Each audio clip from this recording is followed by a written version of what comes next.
Digital arrest के बढ़ते मामलों ने देश के लिए एक अजब किस्म की दहशत पैदा कर दी है।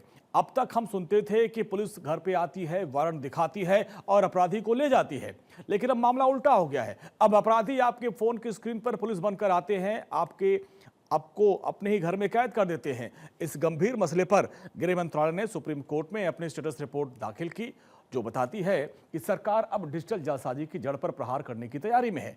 मंत्रालय ने कहा कि अब केवल छोटे मोटे ठगों को पकड़ने का काम नहीं होगा, बल्कि उन बैंकों, टेलीकॉम कंपनियों की भी जवाबदेही तय करनी होगी, जिनकी लापरवाही का फायदा उठाकर ये अपराधी फल फूल रहे हैं। सरकार का सबसे बड़ा प्रहार सिम कार्ड लेने के नियमों पर है।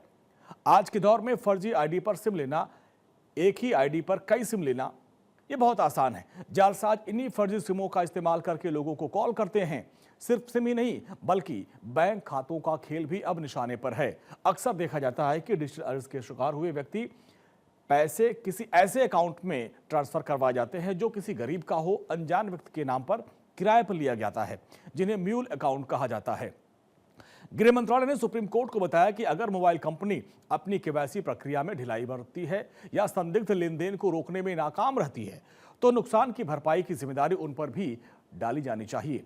गृह मंत्रालय की हाई लेवल कमेटी ने सुझाव दिया कि सिम अलॉट करने के प्रोसेस को इतना सख्त बना दिया जाए कि कोई भी ऐरा गैरा फर्जी पहचान के साथ नेटवर्क का हिस्सा न बन सके। ये एक बड़ा कदम है, क्योंकि जब तक इन ठगों की डिजिटल पहचान गुमनाम रहेगी, इन्हें पकड़ना मुश्किल होगा। ये कंपनियों के लिए एक कड़ा संदेश है कि वो सिर्फ मुनाफा न कमाएं, बल्कि अपने ग्राहकों की सुरक्षा का भी पुख्ता इंतजाम करें।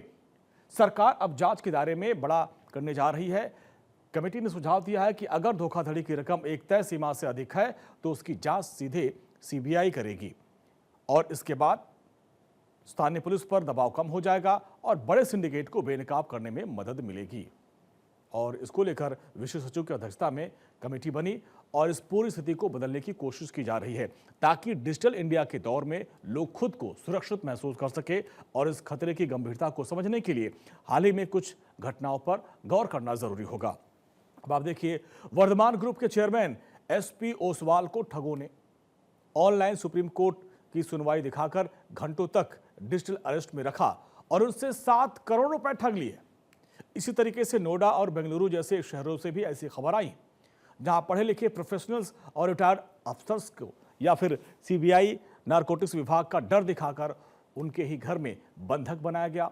लाखों करोड़ों की चपत लगाई गई। ये ठग इतने शातिर होते हैं कि वीडियो कॉल पर पुलिस स्टेशन जैसा पूरा बैकग्राउंड और वर्दी का इस्तेमाल करते हैं, जिससे कोई भी आम इंसान घबरा जाता है।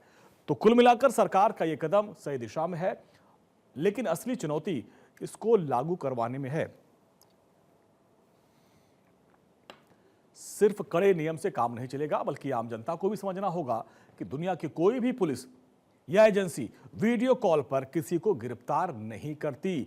आपको भी समझना होगा कि फोन पर कोई आपको डरा नहीं सकता। अगर कोई फोन पे धमकी देता है तो समझ लीजिए कि ये स्कैमर है, बल्कि स्क्रीन के पीछे बैठा एक शिकारी है। गृह मंत्रालय की यह रिपोर्ट उम्मीद जगाती है कि आने वाले दिनों में डिजिटल लुटेरों पर शिकंजा कसा जाएगा।